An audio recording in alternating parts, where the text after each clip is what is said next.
नमस्कार, मैं हूं Pooja Kavia Goma. Courts this week में आप सभी का स्वागत है। इस बुलेटिन में अगले आधे घंटे हम आपको इस हफ्ते कोर्ट की बड़ी खबरों से रूबरू करवाएंगे। तमाम कोर्ट की कार्यवाही और सुप्रीम कोर्ट से लेकर हाई कोर्ट और लोअर कोर्ट्स तक के फैसलों को आपके सामने रखेंगे। तो आइए शुरू करते हैं कोर्ट्स दिस वीक।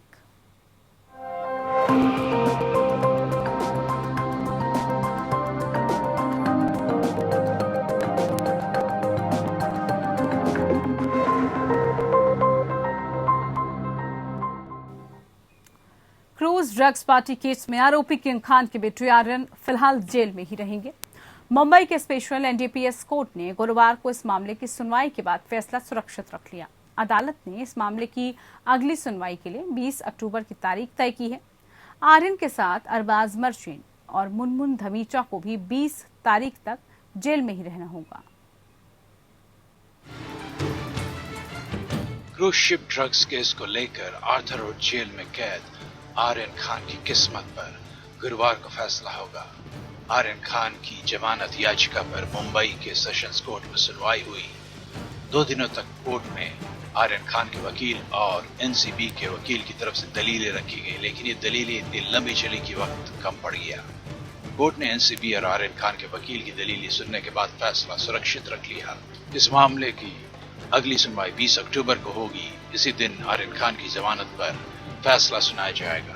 काफी टाइम जा चुका था, तो इसीलिए कोर्ट ने अभी जो है 20 तारीख को ऑर्डर पास करने का बात किया हुआ है। आज कोर्ट में सबकी सबमिशंस हुई है, सबके आर्ग्यूमेंट्स हुई है, क्रॉस आर्ग्यूमेंट्स हुआ है। एएसजी ने भी काफी कुछ साइटेशन सबमिट किए हुए हैं सुप्रीम कोर्ट के, हाई कोर्ट के। उसके अकॉर्डिंग हमारा भी काफी काउंटर सबमिशंस किया हुआ है।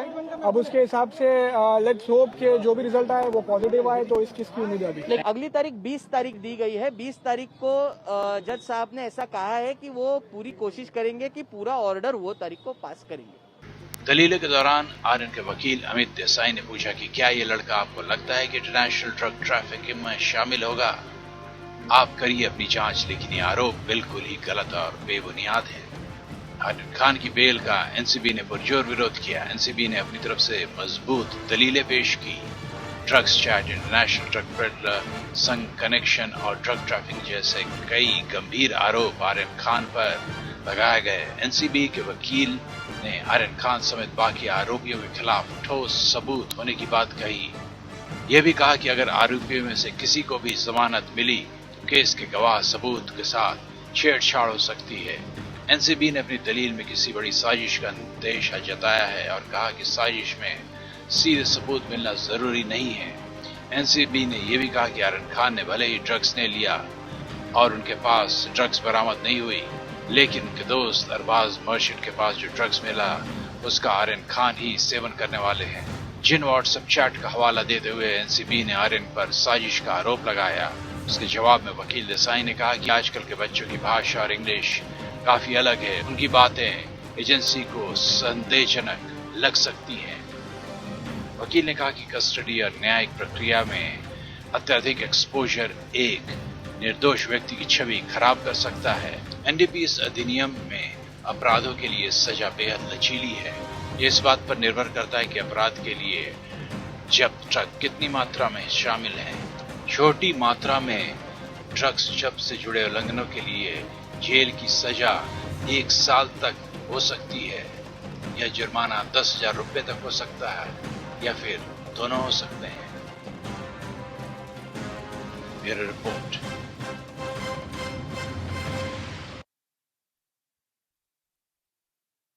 उन महिला शॉर्ट सर्विस कमीशन अधिकारियों को स्थायी कमीशन देने के मुद्दे को सुलझाने के लिए 22 अक्टूबर तक का समय दिया है। ये उनके संदर्भ में है कि उनके खिलाफ अनुशासनात्मक या सतर्कता मंजूरी की कोई समस्या नहीं है। कोर्ट ने कहा कि व्यक्तिगत मामलों को व्यक्तिगत रूप से देखने की आवश्यकता है। महिला अधिकारी 60% अंकों की कट ऑफ और मेडिकल फिटनेस मानदंड को पूरा करने और सतर्कता और अनुशासनात्मक मंजूरी प्राप्त करने के बाद वो वीसी के हकदार होंगे। न्यायमूर्ति DY चंद्रचूड़ और न्यायमूर्ति BV नागरत्ना की पीठ भारतीय सेना की 72 महिला अधिकारियों के आदेश पर अवमानना याचिका पर सुनवाई कर रही थी, जिन्होंने अदालत में दावा किया कि उन्हें अदालत के मार्च के फैसले का उल्लंघन करते हुए स्थायी कमीशन से वंचित कर दिया गया है। मार्च में न्यायमूर्ति चंद्रचूड़ की अध्यक्षता वाली एक अन्य पीठ ने माना था कि सभी महिला अधिकारी जो 60% कट ऑफ निर्देशित चिकित्सा और मानदंड और सतर्कता और अनुशासनात्मक मंजूरी को पूरा करती है, वो PC की हकदार है। याचिकाकर्ताओं का तर्क है कि इस साल सितंबर में घोषित किए गए परिणामों से ये पता चला है कि अनुशासन के अतिरिक्त मानदंडों के कारण 7% से अधिक हासिल करने, चिकित्सीय रूप से फिट होने और सतर्कता मंजूरी होने के बावजूद उन्हें आदेशों की अवज्ञा, जाली चिकित्सा दस्तावेज, खराब कार्य नैतिकता, व्यावसायिकता की कमी आदि के आधार पर PC से वंचित कर दिया गया है। शुक्रवार को न्यायमूर्ति चंद्रचूड़ ने केंद्र के लिए ASG संजय जैन और भारतीय सेना के वरिष्ठ अधिवक्ता R बालासुब्रमण्यम ने कहा, आपके स्पष्टीकरण आवेदन से हमें 3 चीजें दिखाई देती हैं। इन सभी महिलाओं ने 60% से अधिक हासिल किया है, वहां पर कोई स्वास्थ्य समस्या नहीं है और सतर्कता की कोई समस्या नहीं है। न्यायमूर्ति चंद्रचूड़ ने कहा, यदि सतर्कता मंजूरी में कोई समस्या है तो संबंधित अधिकारी को बाहर करें, यदि अनुशासनात्मक कार्रवाई है तो हर तरह से उन्हें बाहर करें। हमने ये भी कहा कि PC को सतर्कता और अनुशासनात्मक मंजूरी के अधीन दिया जाएगा। हम हस्तक्षेप नहीं करेंगे। यदि कोई मंजूरी नहीं है, 22 अक्टूबर तक मुद्दे को सुलझाएंगे।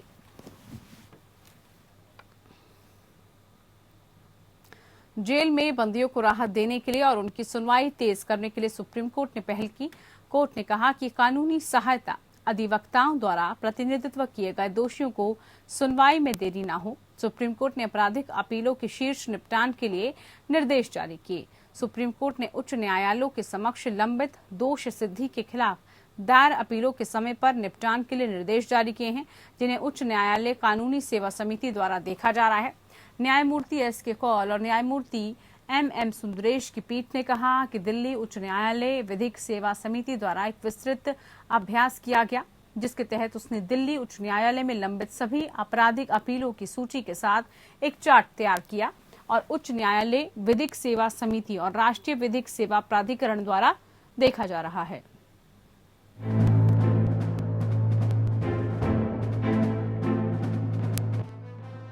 सुप्रीम कोर्ट ने उच्च न्यायालयों के समक्ष लंबित केसों को वक्त से निपटाने के लिए दिशा निर्देश जारी किए हैं। खंडपीठ ने विभिन्न उच्च न्यायालयों की उच्च न्यायालय विधिक सेवा समिति को एक समान अभ्यास करने का निर्देश दिया है, ताकि कानूनी सहायता अधिवक्ताओं द्वारा प्रतिनिधित्व किए गए दोषियों को अपील की सुनवाई में देरी के कारण पीड़ित न हो।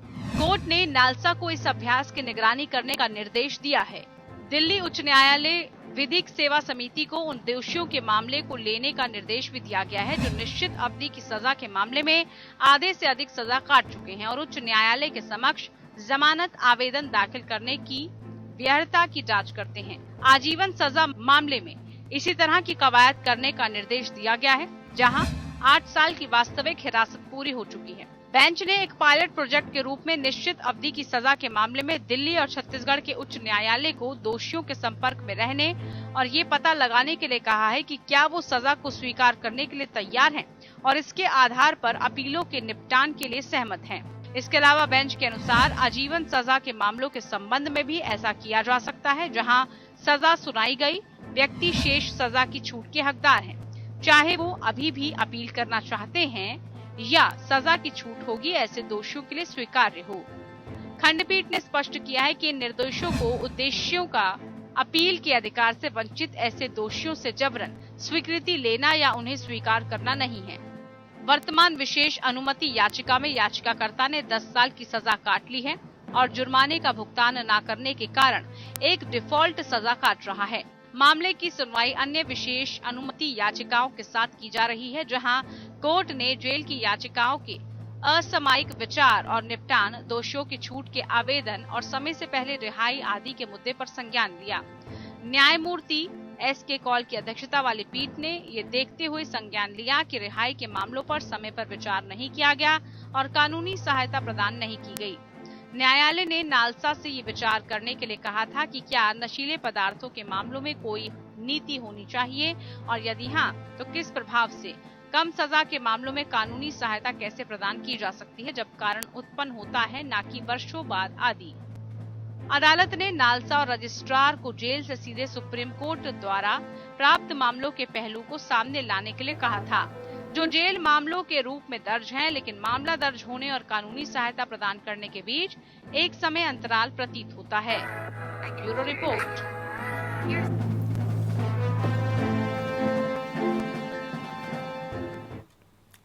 तो वहीं तिरुपति मंदिर में अनुष्ठानों में अनियमितताओं का आरोप लगाते हुए एक भक्त की विशेष अनुमति याचिका के जवाब में तिरुमला तिरुपति देवस्थानम ने सुप्रीम कोर्ट को बताया कि परम पावन पेद्दा जियंगर स्वामी की देखरेख भगवान वेंकटेश्वर की सेवा की जाती है।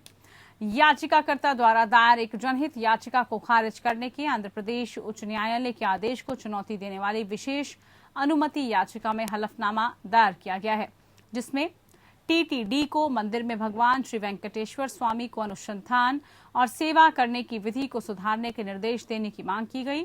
पिछले महीने सीजेआई रमन्ना की अगुवाई वाली पीठ ने याचिका पर टीटीडी का जवाब मांगा था। हलफनामे में टीटीडी ने यह भी प्रस्ताव किया कि परम पावन रामानुजाचार्य द्वारा सही जांच और संतुलन की शुरुआत की गई, ताकि ये सुनिश्चित किया जा सके कि सेवा उत्सव वैखानस आगम के अनुसार सख्ती से आयोजित किए जाते हैं। ये आगे प्रस्तुत किया गया है कि धार्मिक कर्मचारियों और मंदिर के अन्य पुजारियों द्वारा अनुसंधान अत्यंत ईमानदारी, विश्वास और भक्ति के साथ किया जाता है।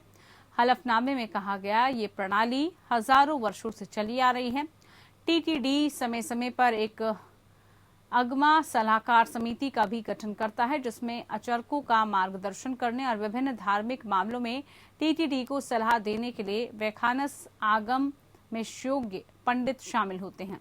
टीटीडी प्रशासन सभी आवश्यक बुनियादी ढांचा प्रदान करता है। टीटीडी ने यह भी कहा कि जबकि महालघु दर्शन के दौरान प्रति घंटे लगभग 5000 तीर्थयात्रियों को दर्शन प्रदान किए जा सकते हैं, जिसके परिणाम स्वरूप लगभग 80,000 तीर्थयात्री एक दिन में भगवान के दर्शन कर सकते हैं।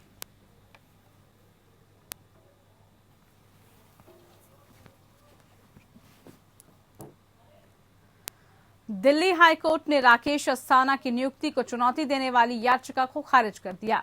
याचिका में अस्थाना की नियुक्ति अंतर कैडर प्रतिनियुक्ति और सेवा विस्तार को रद्द करने की मांग की गई थी। मुख्य न्यायाधीश डीएन पटेल और न्यायमूर्ति ज्योति सिंह की खंडपीठ ने इस याचिका को खारिज करते हुए अपना फैसला सुना दिया। इससे पहले पिछले महीने में आदेश सुरक्षित रख लिया गया था। अदालत ने इससे पहले मामले में centre for public interest litigation के हस्तक्षेप के आवेदन को भी अनुमति दी थी।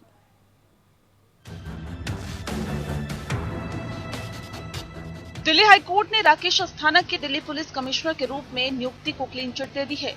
राकेश अस्थाना की नियुक्ति को चुनौती देने वाली याचिका दिल्ली हाईकोर्ट ने खारिज कर दी। हाईकोर्ट के फैसले से केंद्र सरकार, दिल्ली पुलिस और आयुक्त राकेश अस्थाना को राहत मिली है, क्योंकि अब राकेश अस्थाना दिल्ली पुलिस कमिश्नर के तौर पर बने रहेंगे। दिल्ली हाईकोर्ट के चीफ जस्टिस डीएन पटेल और जस्टिस ज्योति सिंह को पीठ के समक्ष सुनवाई के दौरान राकेश अस्थाना के लिए पेश पूर्व अटॉर्नी जनरल मुकुल रोहतगी ने कहा था कि ये जनहित याचिका वास्तविक रूप से जनहित याचिका नहीं है। याचिकाकर्ता एक प्रॉक्सी है और इस जनहित याचिका के पीछे कोई और है। मुकुल रोहतगी ने अपनी दलील में कहा कि सुप्रीम कोर्ट ने जनहित याचिका दायर करने के लिए स्पष्ट रूप से दिशा निर्देश निर्धारित किए हैं और मामले में जनहित याचिका से जुड़े शर्तों को पूरा नहीं किया गया है। सुप्रीम कोर्ट ने विशेष रूप से उन मामलों में इनकी आवश्यकता जताई थी जहां पर जनहित याचिका से कुछ सार्वजनिक नुकसान हो सकता है। रोहतगी ने कहा कि इस अधिकारी को नियुक्त करने में जनता को कहां नुकसान है। इस याचिका के पीछे निहित स्वार्थ है। याचिका को असाधारण जुर्माने के साथ खारिज कर दिया जाए।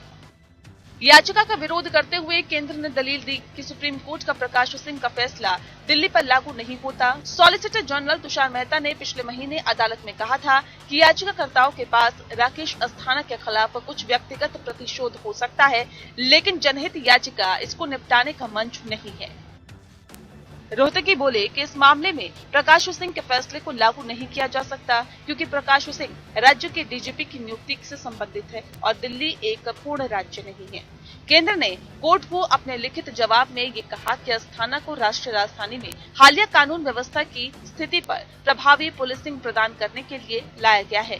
दिल्ली का अपना स्वतंत्र कैडर नहीं है जिससे उम्मीदवारों को चुना जा सकता था। दिल्ली एजीएमयू कैडर के तहत कई अन्य क्षेत्रों के साथ अपना कैडर साझा करती है। राकेश अस्थाना गुजरात कैडर के अधिकारी है। सीबीआई में रहने के दौरान तत्कालीन निदेशक आलोक वर्मा से इनका विवाद हुआ था। 2020 में बीएसएफ का प्रमुख नियुक्त किया गया था, जिसके बाद रिटायरमेंट से 4 दिन पहले उन्हें दिल्ली पुलिस कमिश्नर बना दिया गया। दिल्ली के कमिश्नर बनने के बाद अस्थाना को सेवा विस्तार मिल गया था और उनका कार्यकाल जुलाई 2022 तक है। Bureau report. अदालतों की सुरक्षा पर दिल्ली हाईकोर्ट में सुनवाई हुई, जहां पर दिल्ली पुलिस ने अपने सुझाव रखे। दिल्ली पुलिस ने हाईकोर्ट को बताया कि अदालतें सॉफ्ट टारगेट हैं। कोर्ट परिसर में भीड़भाड़ से सुरक्षा का मुद्दा बदतर हो सकता है। Delhi police, Delhi bar council और दिल्ली हाईकोर्ट बार एसोसिएशन ने मामले में अपना जवाब दाखिल किया और सुझाव भी दिए हैं।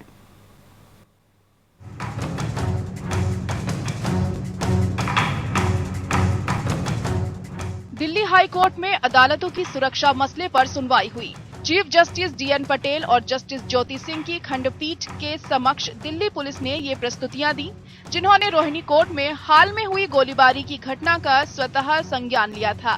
बेंच ने सभी हितधारकों को सुझाव देने के लिए कहा था ताकि अदालतों, विशेष रूप से जिला न्यायालयों में सुरक्षा में कमी के मुद्दे का समाधान किया जा सके। राष्ट्रीय राजधानी क्षेत्र के विभिन्न न्यायालय परिसरों की सुरक्षा संबंधित स्वतः संज्ञान मामले में दिल्ली पुलिस ने सुझाव दिया है कि न्यायालयों में आगंतुकों के प्रवेश को सामान्य रूप से प्रतिबंधित किया जाना चाहिए। दिल्ली पुलिस की ओर से पेश एएसजी चेतन शर्मा ने कहा, मैं इसे बहुत सावधानी से कहूंगा कि भीड़भाड़ से सुरक्षा का मुद्दा और भी खराब हो सकता है। अदालतें आसान निशाना हैं। उन्होंने आग्रह किया कि सुरक्षा बढ़ाने के लिए प्रौद्योगिकी के उपयोग को अधिकतम किया जाना चाहिए। Delhi police, Delhi bar council और Delhi high court bar association ने मामले में अपना जवाब दाखिल किया है और सुझाव दिए। न्यायालय परिसरों में आगंतुकों का प्रवेश सामान्य रूप से प्रतिबंधित होना चाहिए। सुप्रीम कोर्ट के प्रॉक्सिमिटी कार्ड की तरह हाई कोर्ट और जिला न्यायालयों में उपयोग के लिए वकीलों की जारी डिजिटल आईडी कार्डों की मैकेनिकल स्कैनिंग की जानी चाहिए। अधिवक्ता लिपिकों को अलग से डिजिटलाइज्ड पहचान पत्र जारी किए जाएं। अधिवक्ता सहित सभी आगंतुकों के मेटल डिटेक्टरों से तलाशी ली जानी चाहिए। लॉ इंटर्न के लिए अलग ड्रेस कोड, सुरक्षा बलों के बीच संबंधित बार एसोसिएशनों के साथ पाक्षिक बैठकें, तय समय के भीतर गैंगस्टरों का ट्रायल पूरा हो, विचाराधीन कैदियों को केवल वीडियो कॉन्फ्रेंसिंग द्वारा अदालत के समक्ष पेश करना। न्यायालयों में 3 स्तरीय सुरक्षा, जैसे बाहरी घेरे में सुरक्षा हो, न्यायालय परिसर के बाहर और अंदर और अधिक सीसीटीवी कैमरों की स्थापना, निगरानी के लिए 24 घंटे नियंत्रण कक्ष। इसके अलावा Delhi high court bar association की ओर से पेश एडवोकेट मोहित माथुर ने कहा कि हॉकरों और सेल्समैन को अदालत परिसर में आने की अनुमति नहीं दी जानी चाहिए। इससे सुरक्षा में गंभीर चूक होती है। पिछले दिनों रोहिणी कोर्ट में फायरिंग की दिल दहलाने वाली वारदात हुई थी, जिसमें गैंगस्टर जितेंद्र गोगी की हत्या कर दी गई थी। हमलावरों ने वकीलों के वेश में कोर्ट रूम में प्रवेश किया था।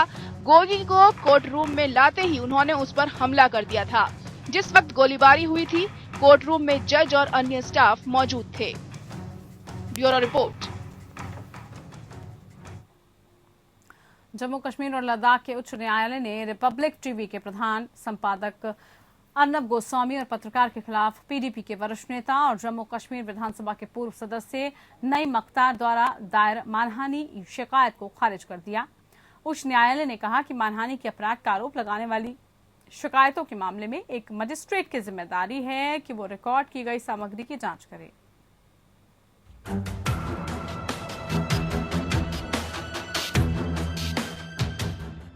जम्मू कश्मीर और लद्दाख हाई कोर्ट ने तत्कालीन पीडीपी सरकार में मंत्री रहे नईम अख्तर द्वारा नेशनल टीवी न्यूज चैनल के संपादक अर्नब गोस्वामी और न्यूज एंकरों के खिलाफ आपराधिक शिकायत को खारिज कर दिया है। एकल न्यायाधीश न्यायमूर्ति संजय धर ने मुख्य न्यायिक मजिस्ट्रेट श्रीनगर की अदालत के समक्ष लंबित मानहानि की कार्रवाई को ये कहते हुए खारिज कर दिया कि विचाराधीन समाचार एक खालिद जहांगीर द्वारा लिखे गए पत्र पर आधारित था और समाचार एंकर या चैनल से कोई आरोप नहीं लगाया गया था। कोर्ट ने आगे कहा कि न्यूज एंकर ने बार बार ये स्पष्ट किया है कि उनकी जानकारी पत्र पर आधारित थी और दर्शकों को ये भी बताया गया कि पत्र की सामग्री अभी तक स्थापित नहीं हुई है। कोर्ट ने एक मामले में ब्रिटिश कोर्ट की टिप्पणी दोहराते हुए कहा कि यदि आप सार्वजनिक जीवन में हैं, तो सार्वजनिक व्यक्तित्व के तौर पर आपको अपने आप पर की गई टिप्पणियों को लेकर इतनी पतली चमड़ी नहीं रखनी चाहिए। अपने खिलाफ अन्यायपूर्ण नजरिए को बर्दाश्त करने की क्षमता भी रखनी चाहिए। नईम अख्तर ने वर्ष 2018 में सीजेएम श्रीनगर के समक्ष अर्नब गोस्वामी और एंकरों के खिलाफ आपराधिक शिकायत दर्ज कराई थी। इसमें अख्तर ने कहा था कि भाजपा के एक विधायक के पत्र का हवाला देकर न्यूज चैनल में उनके खिलाफ जानबूझकर भ्रष्टाचार में लिप्त होने के बेबुनियाद आरोप लगाए गए, उनकी छवि को धूमिल करने की कोशिश की गई। जस्टिस संजय धर ने कहा कि चीफ जुडिशियल मजिस्ट्रेट ने न्यूज चैनल के खिलाफ कार्रवाई शुरू करने का आदेश देते समय दिमाग से काम नहीं लिया। शिकायतकर्ता खुद मान रहे हैं कि इस खबर का आधार एक विधायक का पत्र है। यह भी साफ होता है कि यह पत्र पहले से पब्लिक डोमेन में आ चुका था। बाकायदा समाचार पत्रों में भी इससे संबंधित खबरें प्रकाशित हुई थी। मानहानि के अपराध के आरोप वाली शिकायतों के मामले में मजिस्ट्रेट की जिम्मेदारी रिकॉर्ड पर सामग्री की जांच करने के लिए है। मजिस्ट्रेट यदि इन तमाम पहलुओं को देखते तो मानहानि जैसे संवेदनशील मुकदमे पर कार्रवाई का आदेश जारी न करते। मानहानि मामलों में इस तरह के लचर नजरिए और यांत्रिक तरीके से आदेश नहीं दिया जा सकता, लिहाजा ये मुकदमा ही खारिज किया जाता है। Bureau report.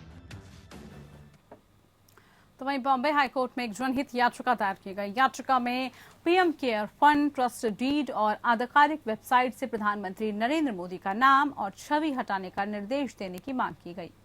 भारतीय राष्ट्रीय कांग्रेस पार्टी ठाणे के जिलाध्यक्ष द्वारा दायर याचिका में भारत के राज्य प्रतीक और राष्ट्रीय ध्वज को हटाने की मांग की गई। याचिका में कहा गया कि इससे प्रतीक और नाम अधिनियम 1950 और नियम भारत का राज्य प्रतीक, साथ ही 2005 और नियम का उल्लंघन हो रहा है। जस्टिस ए सैयद और जस्टिस SG डिगे की खंडपीठ ने मामले को 25 अक्टूबर तक के लिए स्थगित कर दिया, जब अतिरिक्त सॉलिसिटर जनरल अनिल सिंह ने कहा कि वो केंद्र सरकार से निर्देश लेंगे। याचिकाकर्ता विक्रांत चौहान का दावा है कि अगर प्रार्थना की गई, राहतें नहीं दी गई, तो कहा गया है कि नाम और प्रतीक अपनी पवित्रता और महत्व को खो देंगे। याचिका में की गई मांग इस प्रकार है। याचिकाकर्ता प्रतिवादी संख्या 2 यानी कि प्रधानमंत्री मोदी के खिलाफ निर्देश मांग रहा है। याचिकाकर्ता द्वारा 27 मार्च 2020 के पंजीकृत ट्रस्ट डीड से प्रधानमंत्री और प्रतीक भारत के राज्य प्रतीक का नाम हटाने के लिए कदम उठाने का निर्देश देने की मांग की गई है। इसके साथ ही pmkids.government.in वेबसाइट से प्रधानमंत्री नरेंद्र मोदी और भारतीय राष्ट्रीय ध्वज के चित्र और प्रतीक भारत का राज्य प्रतीक को प्रतिवादी संख्या 1 की साइट से हटाने की मांग की गई है।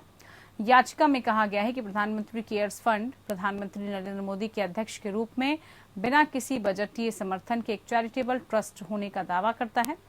याचिका के अनुसार गैर सरकारी संस्थाओं को पूरी तरह से बाहर रखा गया और उन्हें नाम और प्रतीक का उपयोग करने की मनाही है। गैर सरकारी संस्थाओं को अनुमति देना अधिनियम 1950 और अधिनियम 2005 के उद्देश्य को विफल कर देगा। वहीं सर्पदंश से हत्या मामले में केरल की अदालत ने पति सूरज को उम्र कैद की सजा सुनाते हुए 5 लाख का जुर्माना लगाया। सूरज को अपनी 25 वर्षीय दिव्यांग पत्नी की अनूठे तरीके से हत्या, पति को सोते हुई पत्नी को कोबरा से कटवाया और उसकी हत्या की।